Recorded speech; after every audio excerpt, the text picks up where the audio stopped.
See if you can spot the problem here. We've got Camilla Harris speaking to the International Space Station, I believe last week, might have been the week before. But she can ask a question to one of the astronauts here. And as we're about to see, well, I'm not going to give it away, see if you can spot the problem. Take it away, Camilla.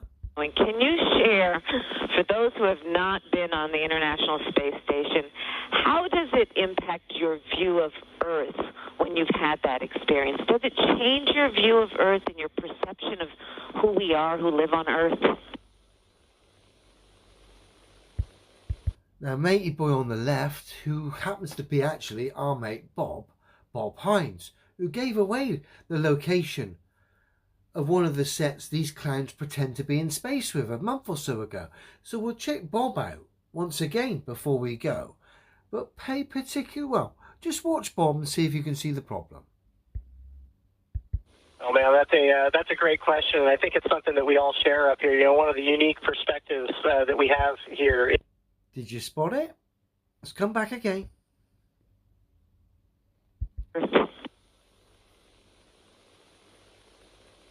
Oh man, that's a great question, and I think it's something that we all share up here. You know, one of the unique perspectives that we have here is to see Earth. Yeah, whatever.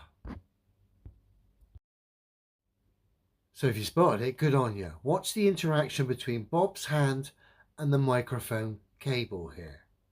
I've slowed it down and it's on loop, but you'll see the obvious problems very shortly. Bob's hand at points goes straight through that cable.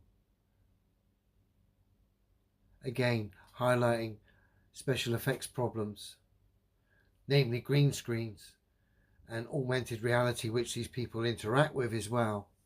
And as a result, you get things like this: people's hands passing seemingly through cables, or Victor with a camera a year ago passed a camera seemingly through a steel bar. Obviously that's not happening. That's special effects meltdowns. At Bob's hand, Bob doesn't have the ability to put his hand through a cable there.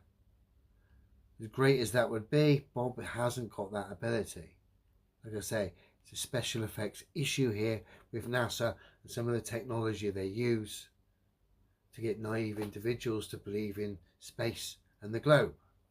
And of course, let's not forget what Bob's already done as far as damage for the ISS and of course the globe by giving the game away as far as where this silly charade takes place.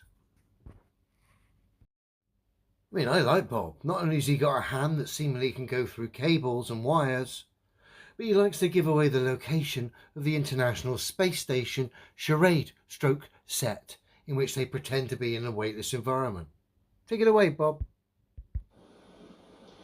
Houston is called Space City because NASA's Johnson Space Center is the home of human spaceflight. We design the missions, train the crews, and orchestrate the flights from right here in Houston. Houston was the first to receive words from the surface of the moon, and the next giant leap will also start right here in Houston. That's twice. Bob said right here in Houston. Problem is, Bob, you're supposed to be on a space station hurtling around the ball. But you said right there in Houston. I think you were giving away the stage, one of the stages in which this charade takes place. Green screens, harnesses, augmented reality and all the other tosh that gets thrown in, like I say, to convince naive individuals that reality is exactly the opposite to what can be tested and verified by all. But as Bob's quite clearly stated there, he's on the space station, but he's right there in Houston. Nice one, Bob. And let's not forget Bob's talent with his hand having the ability seemingly to go right through cables. You gotta love it when these clowns expose themselves. Thanks, Bob.